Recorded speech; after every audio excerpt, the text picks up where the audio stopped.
Ayun.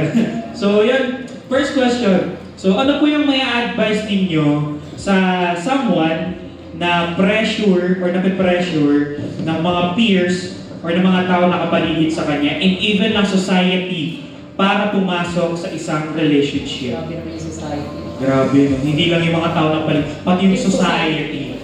Yan. Sa amin pala yan. Okay. So, meron akong nakita no na, na word. FOMO. Sabi ko, eto na yung mga FOMO. Alam mo, hindi ko talaga alam kung anong ibig sabihin ko yung FOMO na yun. So, fear of missing out, yun pala yun. So, sa amin kasi, sa generation namin, out of place lang yun. OP. Sa inyo, FOMO pala yun. So, sabi ko, iba na talaga yung generation ngayon. So, ano yan? Ito yung panghawakan nyo para hindi kayo ma-FOMO. Psalm 27:14, wait for the Lord, be strong and take heart, and wait for the Lord. So, marami sa inyo na feeling nyo missing out kayo, especially when you are in a group, yung peer pressure talaga nandyan. Sabi ko nga kay Kuya Dodinho nung nag-aano kami kung ano yung gusto namin sabihin, hindi ko pinili yung peer pressure. Bakit? Hindi ko kasi yan experience. So, ano ibibigay ko sa inyo kung hindi ko naman siya na-experience? Kasi, never akong nagpa-peer pressure.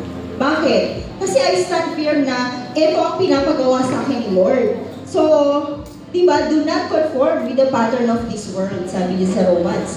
So, yun talaga yung ko na hindi talaga ako nagpapa-peer pressure. Kasi, kung yung buong barkada mo, may relationship na, at nakita mo na ikaw na lang ang singleness doon, bakit ka naman nagpapa-pressure? Hindi mo pa season. Pero tapos, ikaw ngayon ang kanilang takbuhan, diba, ikaw yung intoxicated sa mga ina-absorb mo na sinasabi nila yung relationship nila, ganito. Tapos ikaw magpapa-peer pressure. Wag na, di ba? So, choose your friends na hindi kayo mai-influence sa mga ganong bagay. And, do not rush into relationship pag hindi pa talaga kayo ready. Kasi it will lead to heartbreak, distractions, and regrets. Pangalawa, focus on your relationship with the Lord, with our God. Siya muna.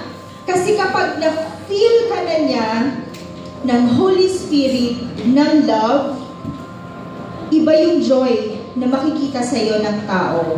At iba yung joy na ibibigay sa iyo ni Lord kapag binigay niya na yung right timing na right person for you. So don't feel pressure about it.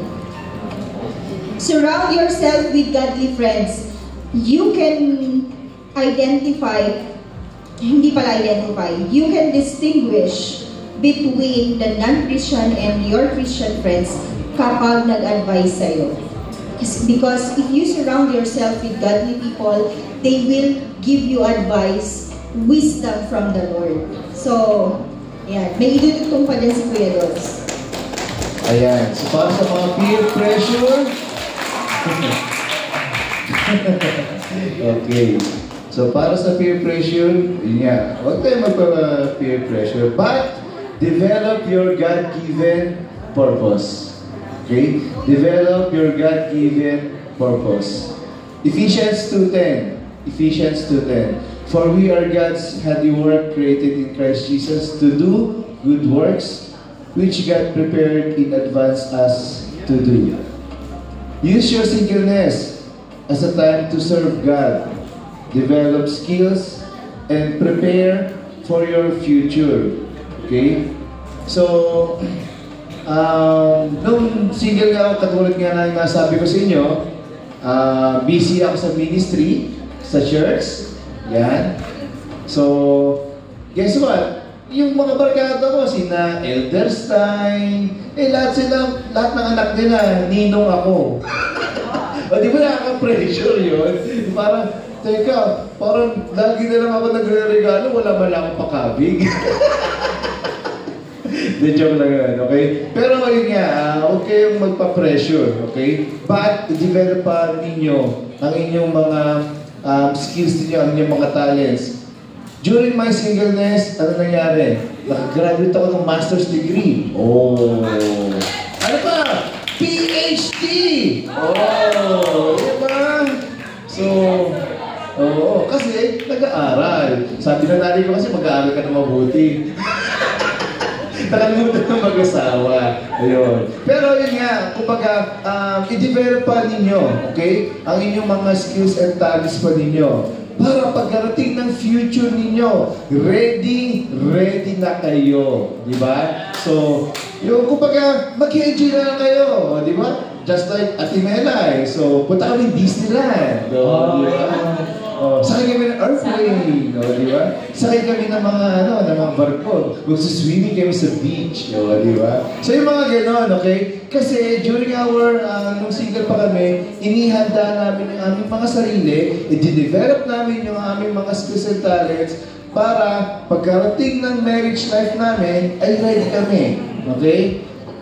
So yun, so I strongly suggest na sa inyong mga age ngayon, okay, mag-aral kayo mabuti, i-develop pa din yung mga skills. Kung marunong kayo mag-gitara kayo, lahat gawin ninyo. During siguro, wag lang kasalanan, syempre. Yun lang, lahat gawin nyo, wag lang kasalanan. Okay, develop na nyo lahat, okay? Thank you po, no? Thank you po sa grabe na message po nila. Advice ninyo po sa akin. But before tayo mag-continue ng question natin, King, pwede ba mag-interview naman tayo ng kahit isa lang? Dito